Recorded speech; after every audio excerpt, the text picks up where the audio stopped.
మంది రైతుల నోట్లో మట్టి కొట్టి ఈ రోజు వాళ్ళు రోడ్డు మీదకి రావడానికి కారణమైన దుర్మార్గులు మీరందరూ కూడా. అమరావతిని ఎందుకు మీరు క్యాపిటల్గా కేంద్ర ప్రభుత్వానికి నిర్దేశించి పంపించి అమరావతిని క్యాపిటల్గా చెప్పించలేకపోయినారు?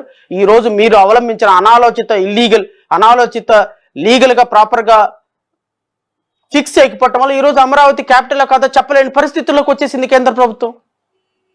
జగన్మోహన్ రెడ్డి అమరావతి క్యాపిటల్గా మీరు చేయలేదు, నేను క్యాపిటల్ని మళ్ళీ 3 రాజధానులు చేస్తున్నాననే దానికి మీరు ఊతం ఇచ్చింది మీ ప్రభుత్వం కాదా? మీ ప్రభుత్వం అమరావతిని ప్రాపర్గా కట్ చేసి ఉన్నట్టయితే, అమరావతిని ప్రాపర్గా అసెంబ్లీలో ఫిక్స్ చేసి ఉన్నట్టయితే, అమరావతిని క్యాపిటల్గా అనౌన్స్ చేస్తూ కేంద్ర ప్రభుత్వానికి చట్టం చేయమని పంపించినట్టయితే ఈరోజు ఈ ప్రాబ్లం వచ్చేదా? ఈరోజు జగన్మోహన్ రెడ్డి ఇంత సాహసం చేసేవాడా? ఈరోజు కేంద్ర ప్రభుత్వం ఈరోజు అమరావతి అసలు ఉందో లేదో మాకు సంబంధం లేదని చెప్పగలిగేదా? ఈ కారణాలన్నిటికీ, దరిద్రాలన్నిటికీ, అరిష్టాలన్నిటికీ కారణం మీ తెలుగుదేశం పార్టీ కదా. ఇదెందుకు మాట్లాడరు మీరు? అమరావతి చచ్చిపోవడానికి కారణం మొదటి ముద్దాయి చంద్రబాబు నాయుడు అని నేనైతే అంట.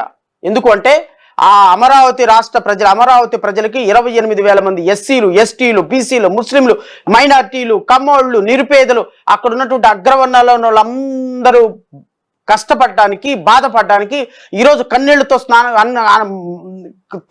తాగి ఆకలి తీర్చుకోవడానికి కారణం మీ దుర్మార్గకరమైనటువంటి నిర్ణయాలు తప్ప ఇంకోటి కానే కాదు. ఈరోజు జగన్మోహన్ రెడ్డి ఇంత దుర్మార్గం చేయడానికి కారణం మీరు కాదా? ఈరోజు జగన్మోహన్ రెడ్డి ఇలాంటి దురదృష్టకరమైనటువంటి పరిస్థితుల్లో రాష్ట్రాన్ని పరిపాలించడానికి కారణం మీరు కదా. అమరావతిని 3 రాజధానులు అని చెప్పి అమరావతి క్యాపిటల్ని లీగల్గా ఫిక్స్ చేయకుండా, కేంద్ర ప్రభుత్వానికి చట్టం చేయమని పంపించకుండా, కేవలం తూతూ మంత్రంగా మీ పబ్బం గడిపించుకోవడానికి అమరావతి ప్రజల గొంతు కోసిన మాట నిజం కాదా? ఎక్కడికి పోతాయండి నిజాలు? ఈరోజు అమరావతిని బిల్డప్ చేయడానికి మీరే కావాలి. ఎందుకు కావాలి? తెలుగుదేశం పార్టీ ఎందుకు కావాలి? తెలుగుదేశం పార్టీ మాత్రమే అమరావతిని చంపేసింది. అమరావతి చంపేసిన దాన్ని పూడ్చిపెట్టినటువంటి ఘనత జగన్మోహన్ రెడ్డికి దక్కుతుంది. అమరావతి మళ్ళీ బ్రతకాలి అంటే, అక్కడ ఉన్నటువంటి ఎస్సీలకి, ఎస్టీలకి, ముస్లింస్కి, నిరుపేదలకు న్యాయం జరగాలి అంటే కేవలం జై భీమరావు భారత పార్టీ ద్వారానే అక్కడ న్యాయం జరుగుతుంది తప్ప ఇంకొక పార్టీ వల్ల మీకు న్యాయం జరగదు. మరలా చంద్రబాబు నాయుడు పార్టీ అక్కడ గెలిచినా న్యాయం జరగదు. మరలా తెలుగుదేశం పార్టీ అక్కడ గెలిచినా న్యాయం జరగదు. మళ్ళా జగన్మోహన్ రెడ్డి అక్కడ గెలిచినా రైతులకు న్యాయం జరగదు.